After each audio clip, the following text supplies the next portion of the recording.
तो जैसा कि जानते हैं कि अपन ग्राफ का जो है ना आजकल के एग्जामिनेशन में बहुत ज़्यादा इम्पोर्टेंट रोल प्ले करने लगा है, राइट? जैसे कोई भी आपको स्टैंडर्ड ग्राफ दे दिया जाता है और उसका जो है ना आपको पहचानना होता है कि भाई इसमें से चारों ऑप्शन गिवन ऑप्शन में से कौन-सा ग्राफ सही है। इसके लिए आपको ग्राफ या तो याद रहना चाहिए, इसलिए हमने इस सेशन में अपन क्या करें ग्राफ को कंपाइल कर रहे हैं।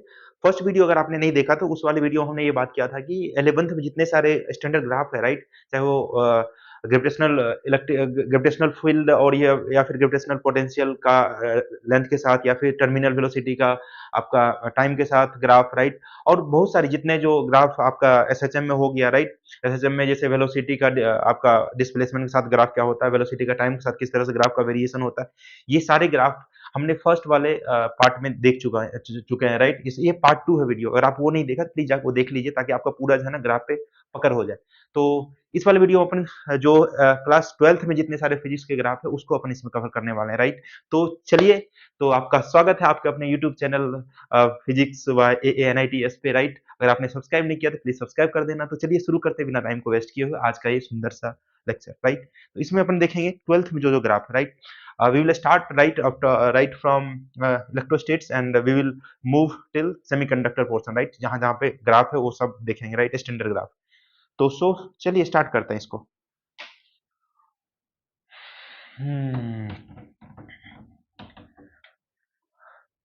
इलेक्ट्रोस्टेट्स में आपका जो एक ग्राफ है जैसे कि आपका फोर्स क्या लिखता है इलेक्ट्रोस्टेट में, जो कुलम्स लॉ के हिसाब से आप जो फोर्स को कैलकुलेट करते हैं Q1 Q2 divide by r square.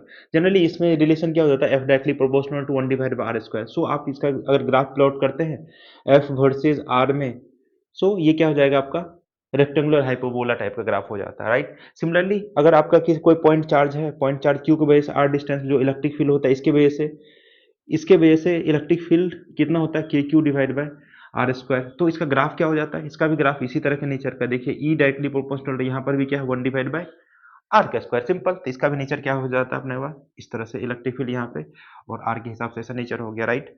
Then इसमें जो और जो ग्राफ है आगे फर्दर, जैसे कि आपका रिंग जो होता है ना, एक चार्ज रिंग है, यूनिफॉर्म चार्ज रिंग है, इसके इसके सेंटर से एक्स डिस्टेंस पे जो फील्ड का जो वैल्यू कैलकुलेट करते थे अपने पास क्या आता था, KQ x divide by r square plus x square का पावर 3/2, राइट? ये आता है फील्ड की वैल्यू, है ना? दोनों तरफ वही आएगा फील्ड का वैल्यू, इधर से भी एक्स डिस्टेंस लेंगे दोनों ही सेम ही आएंगे। इसका जो ग्राफ का जो नेचर होता है भैया, ये ग्राफ का जो नेचर होता है, अब देखिए एक्स का वैल्यू यहाँ पे सेंटर पर आएंगे, एक्स का वैल्यू जीरो करना पड़ेगा, इसका मतलब सेंटर पे फील्ड की वैल्यू हो जाती है जीरो, राइट? यहाँ पे इलेक्ट्रिक फील्ड हो गया वर्सेज एक्स, तो सेंटर पे फील्ड तो जीरो, लेकिन धीरे धीरे इधर की ओर जाओगे तो फील्ड की वैल्यू क्या हो जाएगी, बढ़ेगी, राइट? तो यहाँ पे फील्ड का वैल्यू यहाँ पे बढ़ेगा, फिर जाके एक टाइम के बाद ये घटना स्टार्ट हो जाएगा, राइट? और इन्फिनिटी पे जाके लगभग ये इस वाले लाइन को टच कर जाएगा, ठीक है? सिमिलरली ये कौन सा डिस्टेंस होता है, x equal to plus r by root two पे होता है, और ये फिर जाके इधर की ओर मैक्सिमम होगा, again x equal to minus of r by two पे रूट टू पे मैक्सिमम होगा, और फिर इधर जा घटना स्टार्ट हो जाएगा, राइट? यहाँ पे मैक्सिमम आता है। चलिए ये तो ग्राफ हो गया आपका इसका, ठीक है। और फिर इसमें ग्राफ ऐसा था, कोई एक लाइन चार्ज है, इनफाइनाइट लाइन चार्ज है, ये प्लस इन्फिनिटी तक जा रहा है, इधर इधर ये माइनस इन्फिनिटी तक जा रहा है, राइट? इससे आर डिस्टेंस जो फील्ड की वैल्यू होती है इसके, लेट से कि लीनियर चार्ज डेंसिटी अगर लैम्डा होता था तो अपने यहाँ पे गॉस लॉ लगा के कैलकुलेट करते थे इलेक्ट्रिक फील्ड इस वाले पॉइंट पे, जो की होता था lambda divide by 2 pi epsilon not into r. अगर आप ई का वेरिएशन देखें आर के साथ, ये 1 डिवाइड बाय आर के प्रोपोर्शनल है, तो इसका भी किस तरह के नेचर का ग्राफ हो जाएगा आपका, electric field versus r is nothing but इस तरह के नेचर के ग्राफ हो जाएंगे, राइट? तो होप सो ये समझ में आया, आपको दिखाई दे रहा है क्या? हाँ, यहाँ तक तो परफेक्ट दिखाई दे रहा है। ओके, अब आगे देखते हैं इसमें कौन कौन सा ग्राफ है, सबको इसमें कंपाइल कर देंगे अपने।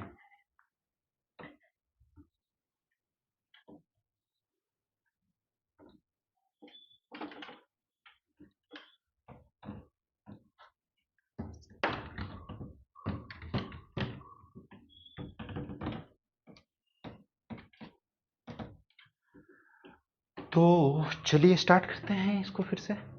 अब क्या अपने पास बचा हुआ है, जैसे कि मान चलिए कि आपके पास हाँ, कोई स्फेरिकल कंडक्टर है, राइट? कोई स्फेयर, तो स्फेयर में दो तरह के जो है ना स्फेयर होते हैं। एक तो आपके पास होता है होलो स्फेयर, होलो स्फेयर या इसी को सेल बोलते हैं, shell, S H E double, shell. दूसरा सॉलिड स्फेयर, राइट। तो ये इसके भी फिर से फर्दर ऐसे देखो टाइप्स अगर यहाँ पे बनाया जाए अपन, एक तो हो जाएगा अपने पास कंडक्टिंग, एक तो कंडक्टिंग होता है इसमें, जो कि जिसमें चार्ज देने के बाद वो क्या हो जाता है, कंडक्ट हो जाता है, right, charge will move to the surface.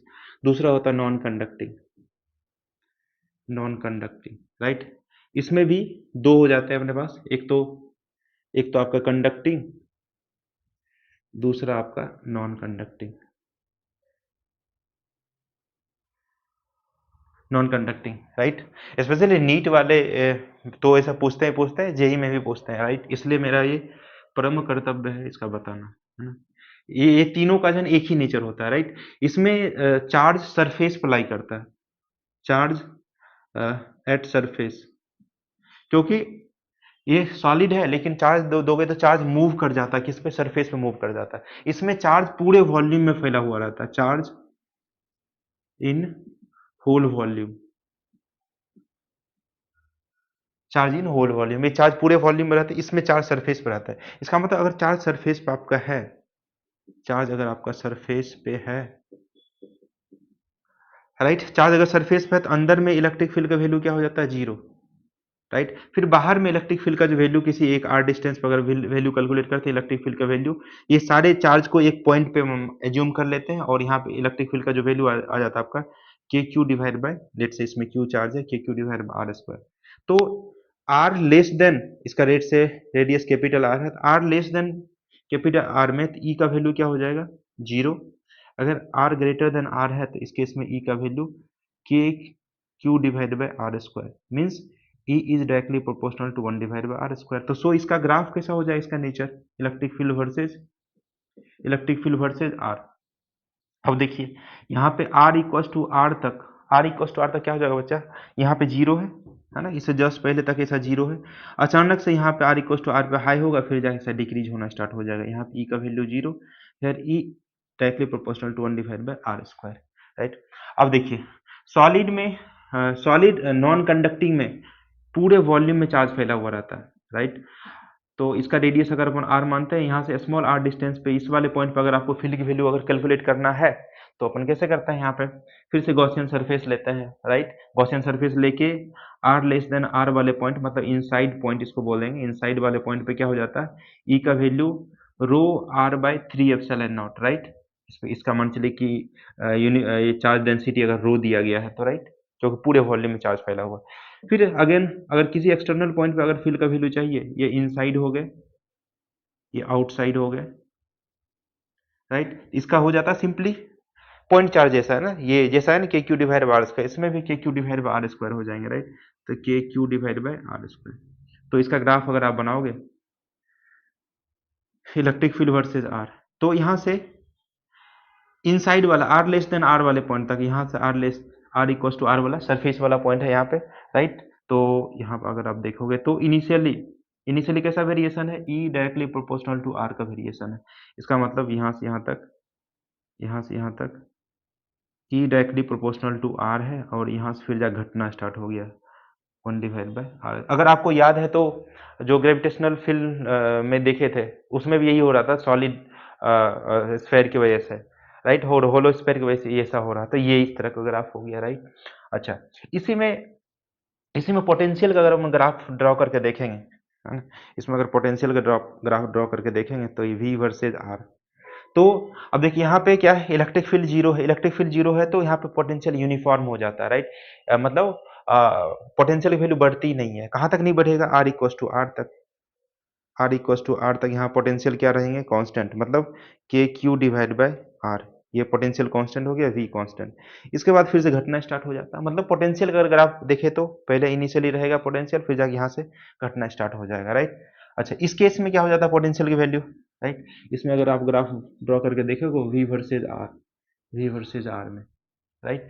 तो इसमें भी यहाँ से क्या हो जाएगा आपका सीधा इनिशियली ये पोटेंशियल की वैल्यू इस तरह से ऐसा जाएगा, फिर जाके ऐसा घटना स्टार्ट हो जाएगा। मतलब सेंटर पे पोटेंशियल वैल्यू मैक्सिमम होता है 3/2 v एट सेंटर। यहाँ पर अगर v सेंटर पे है तो यहाँ पर 3/2 होता है सेंटर। तो यहाँ पे क्या r इक्वल टू r पे ये डाउनवर्ड पैराबोलिक वेरिएशन है। यहाँ पे e डायरेक्टली प्रोपोर्शनल, यहाँ v लिखे थे v directly proportional to 1/r, यहाँ पे v directly proportional to c minus ये कुछ ये r स्क्वायर, राइट। इस तरह का ऐसा वेरिएशन इसमें देखने को मिलता है, राइट। तो चलिए ये वाला हो गया, c माइनस r होगा, राइट। सॉरी ये आर स्क्वायर है ना, ये डाउनवर्ड पैराबोला, ठीक है। तो ये हो गया आपका इलेक्ट्रोस्टैटिक्स का, राइट। चलिए आगे चलते हैं। तो इसका आप ध्यान रखना, यहाँ पे कुछ नहीं है, यहाँ पे आपको ई डायरेक्टली प्रोपोर्शनल 1/r स्क्वायर से वेरी, यहाँ शुरुआत में भी फील्ड है लीनियर वेरिएशन, फिर जाकर 1/r स्क्वायर से वेरिएशन स्टार्ट हो जाता है। अब पोटेंशियल अगर आप देखें तो v इनिशियली कांस्टेंट रहता है r इक्वल स्टार्ट तक, फिर जाकर घटना स्टार्ट हो जाता है। अगर अपन सॉलिड में देखें, नॉन कंडक्टिंग सॉलिड स्फीयर में, इसमें तो ऊपर में हाइपरबोलिक नेचर का रहता है, फिर जाके यहाँ से घटना स्टार्ट हो जाता है, राइट। स्टार्ट हो जाता है घटना, है ना। इसका अगर अपन ये देखते हैं तो ये होता है आपका K Q divide by r square, ये 3/2 माइनस r/r ऐसा होता है,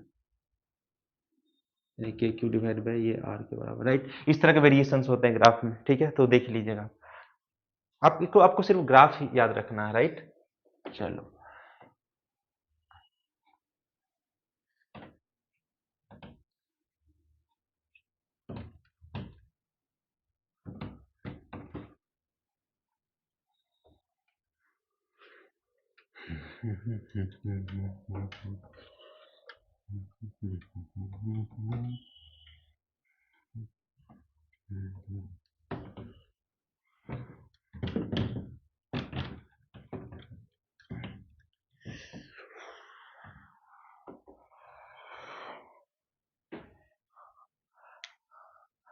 अब अपने पास है ग्राफ, कौन सा ग्राफ बाकी है, ऑलमोस्ट खत्म हो गया। पोटेंशियल वाला भी मैं बता दिया। अब आपके पास करंट इलेक्ट्रिसिटी में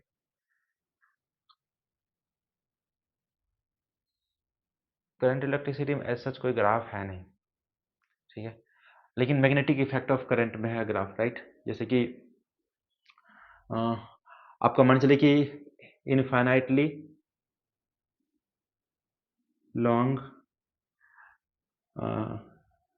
सिलेंड्रिकल वायर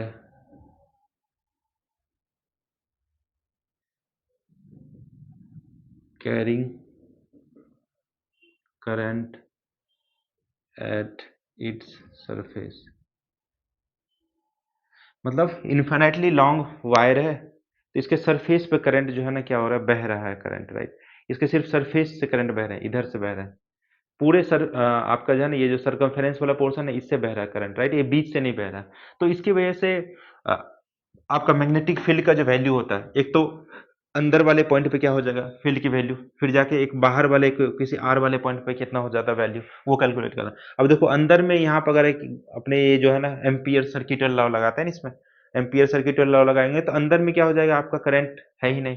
इसका मतलब अंदर में फील्ड की वैल्यू क्या हो जाएगी, जीरो।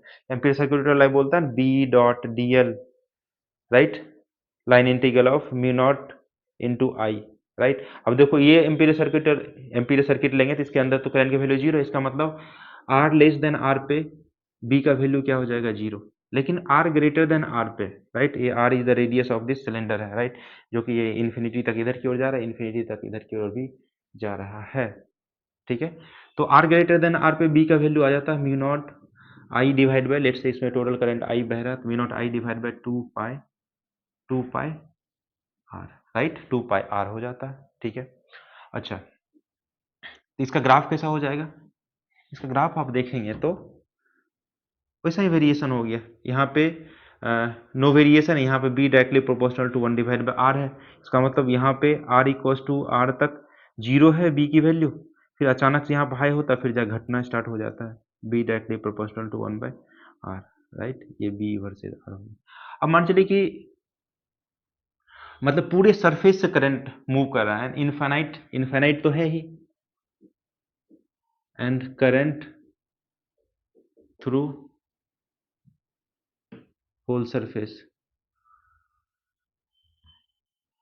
राइट। तो इसमें करंट क्या है, पूरे सरफेस से बह रहा है, पूरे सरफेस से करंट बह रहा है।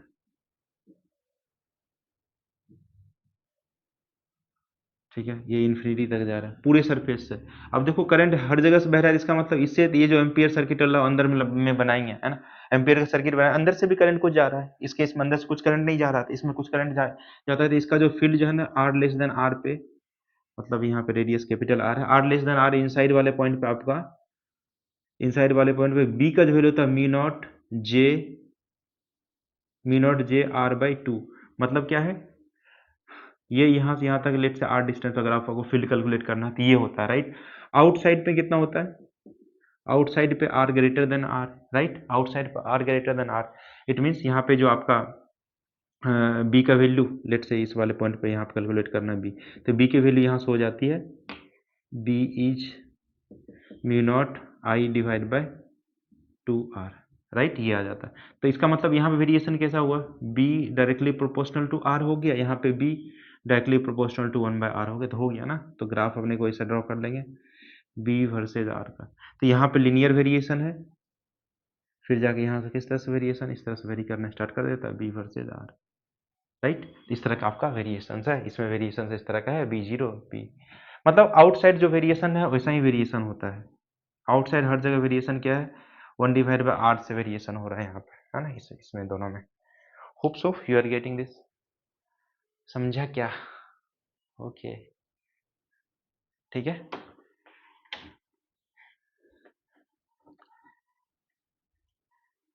ये सब ग्राफ जब डायरेक्ट आपको दे देता है तो आपको मतलब कुछ इसमें देखिए टाइम कम लगता है, लेकिन जो है ना मार्क्स ज़्यादा आते हैं इसमें, है ना, इसलिए ग्राफ आपको थोड़ा ध्यान में रहता है तो आप फटाफट जो है उसको टिक करके निकल जाते हैं आगे, मतलब लेस टाइम है मोर मार्क्स की कहानी इसमें आती है ग्राफ में, है ना। इसलिए ग्राफ पे ध्यान देना भी उतना ही इम्पोर्टेंट है अगर आपको फ्री का मार्क्स उठाना है तो, ठीक है। तो अब अपने पास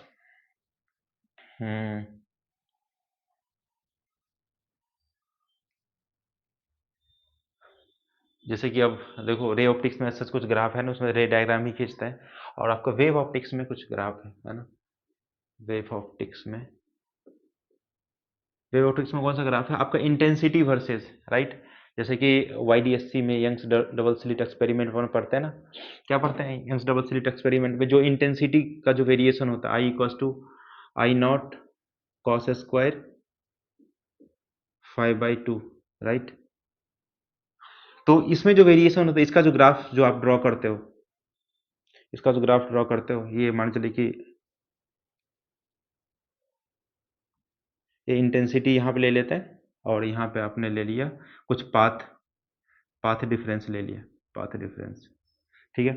अगर मान चलिए कि दोनों सोर्स का इंटेंसिटी जो भी यहाँ से अगर इंटेंसिटी निकल रहे दोनों से, यहाँ से आई है, यहाँ से I1 ले लेते हैं, यहाँ से I2 ले लेते हैं, दोनों डिफरेंट है, दोनों डिफरेंट है तो इसका अगर डिफरेंस लेंगे तो कुछ इंटेंसिटी आने वाली है, राइट। इसका मतलब यहाँ पे क्या हो गया आपका जीरो हो गया, ये कुछ आपका जैसे देखो पाथ डिफरेंस डेल्टा एक्स का वैल्यू क्या होता है, delta x equal to n lambda, right. अगर मैक्सिमम मैक्सिमम इंटेंसिटी कब आता है, व्हेन एन इज इंटीजर, है ना, इंटीजर वैल्यू, तो मतलब जीरो हो गया, लेमडा हो गया, 2 लेमडा हो गया, 3 लेमडा हो गया, 5 लेमडा हो गया, सो ऑन, राइट। मिनिमा कब आता है बच्चे, मिनिमा कब आता है, जब एन जो है लेमडा इज मतलब ये डेल्टा एक्स की वैल्यू 2n-1 लेमडा बाई 2, यहाँ एन का वैल्यू 1 2 3 पुट करेंगे तो देखो यहाँ पे क्या आ जाएगा, तो lambda by 2, 3 lambda by 2, 5 lambda by 2, right, so on. यहाँ माइनस भी लगा लो, प्लस माइनस दोनों तरफ हो जाएंगे प्लस माइनस, तो यहाँ पे कौन सा पॉइंट आ गया, एक तो ये तो जीरो वाला पॉइंट हो गया जो कि मैक्सिमा वाला है, ठीक है। फिर जाके जीरो के बाद आपका मिनिमा आएगा लेमडा बाई 2, फिर से मैक्सिमा आएगा लेमडा, फिर जाके 3 लेमडा बाई 2 मिनिमा आएगा, फिर से मैक्सिमा आएगा, कितना आ जाएगा यहाँ पे 2 lambda, so on, right. Similarly यहाँ पे इधर की ओर फिर माइनस लेमडा बाई 2, यहाँ पे फिर जाके माइनस लेमडा, यहाँ पे फिर जाके minus of 3 lambda by 2, minus 2 lambda, so on, right. इसका मतलब मिनिमम इंटेंसिटी क्या हो सकता है, I1 माइनस I2, राइट, ये क्या लिख सकते हैं I1 माइनस I2, और मैक्सिमम क्या हो जाए, दोनों ऐड हो जाए I1 plus I2, I1 plus I2, इसका मतलब यहाँ पे मैक्सिमम इंटेंसिटी हुआ, मैक्सिमम इंटेंसिटी, और यहाँ पे इंटेंसिटी 0 हो गया, यहाँ पे 0 मतलब I1 माइनस I2 हो गया।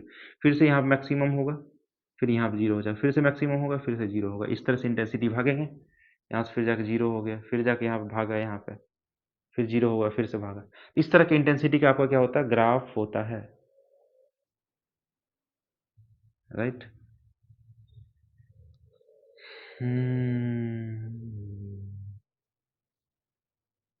इस तरह से वेरिएशन आपका इंटेंसिटी का होता है, ठीक है। अगर मान चले कि I1 और I2 दोनों बराबर है, I1 इक्वल टू I2 है, इक्वल टू I, इसका मतलब I1 माइनस I2 करेंगे तो ये वाला लाइन किस पे शिफ्ट हो जाएगा, इस पे शिफ्ट हो जाएंगे। इसका मतलब उसका ग्राफ कैसा बनेगा बच्चे, उसका ग्राफ कैसा बनेगा आपका, सिर्फ लाइन आपका क्या हो गया, शिफ्ट हो गया, कहाँ पे, यहाँ पे। ये तो हो गया 0 lambda by 2 lambda 3 lambda by 2 2 lambda, right. यहाँ पे अभी तो मैक्सिमम होगा, यहाँ पे मैक्सिमम हो गया, फिर जाके 0 हो गया, फिर मैक्सिमम हो गया, फिर से 0 हो गया, फिर से मैक्सिमम हो गया। अब ये 0 वाले लाइन पे आ गया कुल मिला के, राइट। ठीक है, इस तरह से आपका ये मैक्सिमम इंटेंसिटी आई नॉट आ गया, ठीक है।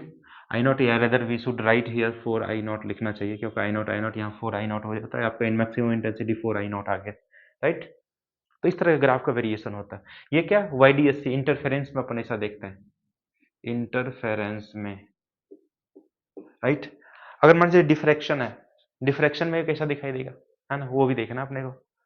तो इंटरफेरेंस में तो ऐसा ग्राफ आपको दिखाई देता है।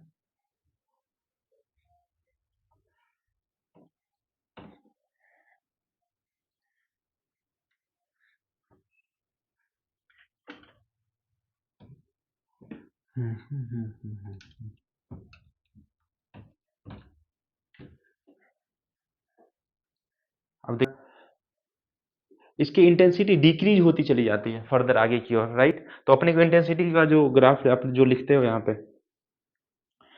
पे सिमिलरली ये इसका जो ये होता है I equal to I naught sine beta by beta का ये होल स्क्वायर, राइट। और बीटा जो लिखते हैं pi a sine of theta divide by lambda, है ना।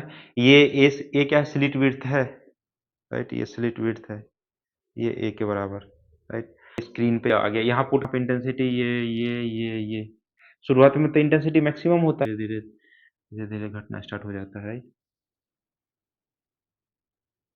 ठीक है।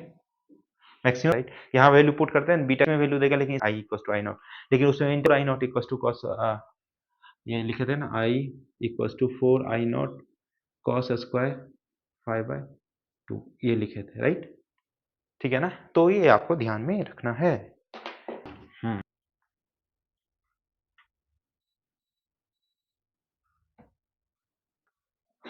अब देखिए एटॉमिक है, जैसे कि आपका h डिवाइड बाय मान लीजिए दिया, तो ये तो आपका क्या हाइपरबोलिक नेचर का ग्राफ हो जाएगा, है आपका स्टॉपिंग पोटेंशियल से आपका जो आपका ऐसे जो ग्राफ होता है, तो इसका ग्राफ कैसा होता है, ये खिंच मेरी फोटो, फोटो करंट ये पोटेंशियल, राइट, ये पोटेंशियल हो गया। तो इसमें कैसा ग्राफ होता था बच्चे, इसमें अ, मतलब स्टॉपिंग पोटेंशियल वो पोटेंशियल होता है जिस पोटेंशियल पे आप जो मैक्सिमम काइनेटिक एनर्जी वाले इलेक्ट्रॉन्स होते हैं उसको भी रोक देते हैं, कहाँ पे, एनोड पे आने से, राइट, एनोड पे आने से रोक देते हैं, तो वो होता है आपका स्टॉपिंग पोटेंशियल, राइट। तो और इसका मतलब यहाँ पे स्टॉपिंग पोटेंशियल वैल्यू कुछ फिक्स हो गई, राइट। अब देखो, जैसे जैसे फिर जाके आप जो है इंटेंसिटी बढ़ाते हैं, राइट, लाइट की इंटेंसिटी बढ़ाते हैं, फोटो करंट की वैल्यू बढ़ती है। तो हमने ये क्या कर दिया, यहाँ से ये हो गया, ठीक है। फिर से हमने इंटेंसिटी बढ़ाई लाइट की, फिर से इंटेंसिटी बढ़ाई लाइट की, इस तरह से देखो जैसे जैसे इंटेंसिटी बढ़ते जा रहे हैं, I1 I2 I3, यहाँ से इंटेंसिटी इंक्रीज हो रहा है। इंटेंसिटी जैसे जैसे इंक्रीज हो रहा है, फोटो करंट की वैल्यू क्या हो रही है, इंक्रीज हो रही है, राइट। और एक टाइम पे आके क्या हो जा रहा है, कांस्टेंट हो जा रहा है, ठीक है, कांस्टेंट हो, क्योंकि एक टाइम पे आके इंटेंसिटी, क्योंकि इंटेंसिटी आपने बढ़ा दिया, लेट से कि कुछ सर्टेन इंटेंसिटी था, आपने इंटेंसिटी बढ़ा के मान चलो 100 था पहले, आपने एक 120 कर दिया, तो 120 जितने नंबर ऑफ इलेक्ट्रॉन्स निकलने थे उतने इलेक्ट्रॉन निकल गए। अब इलेक्ट्रॉन ज्यादा नहीं निकलेगा तो ज्यादा करंट बढ़ेगा नहीं, इसलिए करंट की वैल्यू क्या हो गई, कांस्टेंट। शुरुआत में इंटेंसिटी जैसे जैसे बढ़ती है तो बढ़ती है इंटेंसिटी की वैल्यू, जैसे ही मतलब जो है ना आपने कांस्टेंट कर दिया, इसका मतलब करंट की, फोटो करंट की वैल्यू क्या हो जाती है, बढ़ मतलब घट जाती है, ठीक है। अब एक और होता है आपका जो काइनेटिक एनर्जी मैक्सिमम का जो इक्वेशन होता है, H nu minus phi, phi एक वर्क फंक्शन है, काइनेटिक एनर्जी इतना हो गया, राइट। तो इसका ग्राफ कैसा दिखेगा आपका, काइनेटिक एनर्जी वर्सेस न्यू। अब देखो इसका क्या हो जाएगा आपका, यहाँ पे इंटरसेप्ट क्या है, निगेटिव इंटरसेप्ट है, तो निगेटिव यहाँ पे वर्क फंक्शन तो है ना, ये इसकी वैल्यू क्या हो जाएगी, यहाँ देखो निगेटिव है यहाँ इसका, तो यहाँ पे इस तरह से आपका, और ये स्लोप क्या हो जाएगा, स्लोप देखिए एच के बराबर हो जाएंगे यहाँ पे, राइट, के मैक्स वर्सेज ई हो गया, इसको आप डॉटेड लाइन से ही मिला, तो स्लोप इसका जो इंटरसेप्ट है निगेटिव है, राइट। अब मान चलिए काइनेटिक एनर्जी मैक्सिमम कितना हो सकता है, अगर स्टॉपिंग पोटेंशियल के टर्म में लिखें तो e into v s h nu minus five, h nu minus five, तो यहाँ से अपन लिखेंगे v s stopping potential h divide by e into nu minus five by e. इसका नेचर क्या रहेगा, स्टॉपिंग पोटेंशियल वही सेम ही डिवाइड बाई ई हो जाएंगे, और इसके यहाँ डॉटेड लाइन मिला दो आप, तो यहाँ पर आ जाएगा अपने पास माइनस फाइव बाई ई, और इसका स्लोप की वैल्यू कितनी हो जाएगी, एच डिवाइड बाई ई। ये हो गया आपका इस तरह कैसा नेचर, राइट। अच्छा, अगर यहाँ पर अपन लेमडा के टर्म में अगर देखें तो क्या हो जाएगा, kinetic energy equals to h c divide by lambda minus five, right. तो kinetic energy one divide by lambda, सब क्या हो गया माइनस, राइट, क्या ना, ये जो फ्रीक्वेंसी, जो फ्रीक्वेंसी थ्रेशोल्ड फ्रीक्वेंसी, मतलब उससे कम फ्रीक्वेंसी वाले लाइट को अगर आप इंसिडेंट करते हैं सरफेस पे, तो उससे कोई भी फोटो इलेक्ट्रॉन्स का इजेक्शन नहीं होगा, राइट। फोटो इलेक्ट्रॉन्स का इजेक्शन नहीं होगा तो कोई भी फोटो इलेक्ट्रिक इफेक्ट शो नहीं होगा उसमें, ठीक है। अरे समझा क्या, समझा क्या, समझ सके तो समझ सको तो, ये इंटेंसिटी वाला ध्यान रखना आप, राइट, ये वाला चीज है, जो दो मार्क्स का इतना है कि आप देख लीजिए, बात है ये, ठीक है। अब सेमीकंडक्टर में एक जो ग्राफ है वो मैं बात करूंगा, राइट, जैसे कि आईवी कैरेक्टरिस्टिक्स का ग्राफ पढ़ते हैं यहाँ, राइट। तो अब देखिए हम अपन स्पेशल पर्पस डायोड पढ़ते हैं, स्पेशल पर्पस डायोड में अपन 3-4 डायोड पढ़ते हैं, राइट, जैसे कि एलईडी के बारे में पढ़ते हैं, फोटो डायोड के बारे में पढ़ते हैं, सोलर सेल के बारे में पढ़ते हैं, राइट, ये सब के बारे में पढ़ते हैं, राइट, और जीनो डायोड के बारे में पढ़ते हैं। तो इसका ग्राफ का नेचर कैसा दिखता है वो अपने को ध्यान बनाना चाहिए, राइट। तो अब देखिए अपने को पता है एलईडी वर्क्स इन फॉरवर्ड बाइस, एलईडी फॉरवर्ड बाइस में काम करता है, isn't it, right. So LED work करता है फॉरवर्ड बाइस में, इसका मतलब एलईडी का जो भी ग्राफ होगा है ना, वो कौन सा क्वाड्रेंट में लाई करेगा, ये वाले क्वाड्रेंट में लाई करेंगे फॉरवर्ड बाइसिंग में, राइट। तो इसका मतलब यहाँ से आपका ये इस तरह की इसका ग्राफ दिखाई देगा, राइट, ओके। अच्छा, फिर जो आपको photo diode reverse bias condition में काम करता है। सो फोटो डायोड का ये रिवर्स, ये तो हो गया आपका फॉरवर्ड बाइस,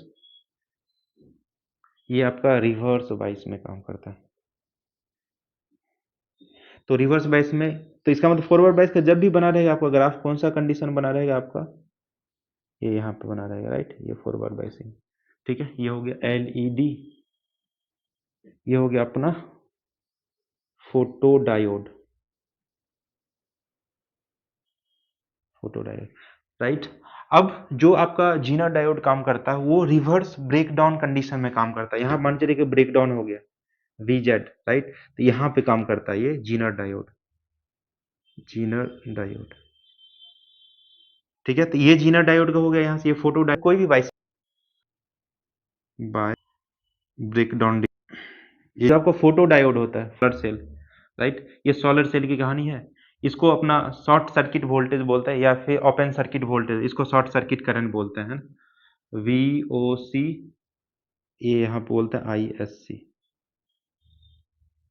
नो बाइस, नो बाइसिंग, इसमें कोई किसी भी तरह का बाइसिंग नहीं करते हैं अपन, है ना, नहीं करते हैं, ठीक है, समझ में आया। अच्छा, अब जो अपने पास जो लॉजिक गेट्स है उसका आपको सिंबल ध्यान बनाना चाहिए, ठीक है। तो जैसे कि आपका और गेट है, और गेट का सिंबल क्या होता है, इस तरह का होता है, और गेट, राइट। फिर जाके एंड गेट का सिंबल कैसा होता है, एंड गेट का सिंबल, अच्छा, जो आपका नॉर गेट है, पहले नॉट गेट का बोलते हैं, नॉट गेट का कैसा सिंबल होता है, ये नॉट गेट का सिंबल हो गया आपका, राइट।